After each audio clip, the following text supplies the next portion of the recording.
Hi everyone, my name is Miguel Devilia. I'm an Autodesk Fusion 360 Catalyst here at UCSD, and I just want to share with you this cool tip that I discovered while working with Fusion the other day. So, one of my projects involves a water collection mechanism that relies on an acrylic bottle to store the water connected to a solenoid valve.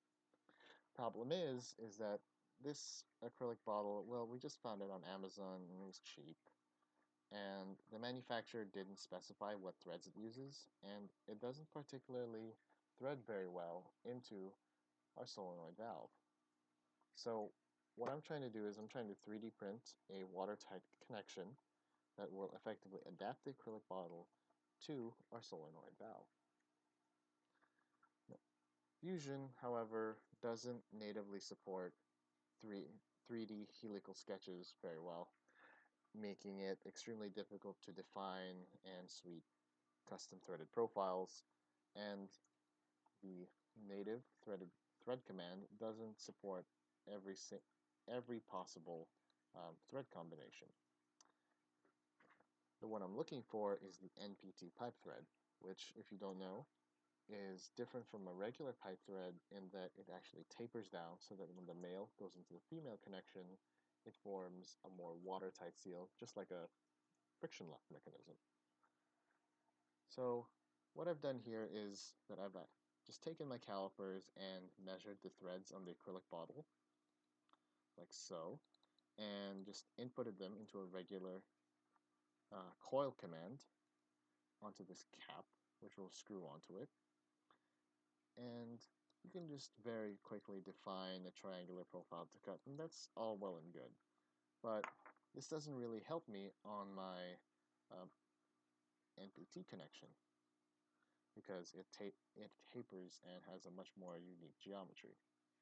So in order to avoid doing all that work for just a single part, I'm going to be lazy and just import the connector from McMaster-Carr and do a little bit of quick editing. This is great because I'm going to be 3D printing this, and I don't particularly want to play the tolerancing game that you normally have to play when you work with any 3D printed fittings. So, looking down here, I have found this male connection of the right thread, 1/4 inch NPT, and I'm just going to import it as a step file into my design like so, and I'm just going to cut away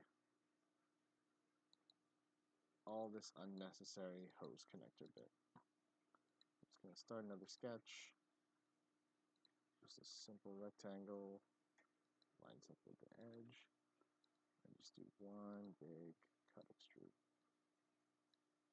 like so. And since it's a component, I can just mate it to match with the center of my cap, like so, before one quick Boolean command to bring them together. And there you have it. I now have a 1/4 inch NPT pipe thread on one end and a super random regular pipe thread on the other. You can see in this little video that it does work once I printed it, and yeah, I hope you guys had a useful experience watching this video, and have a nice day.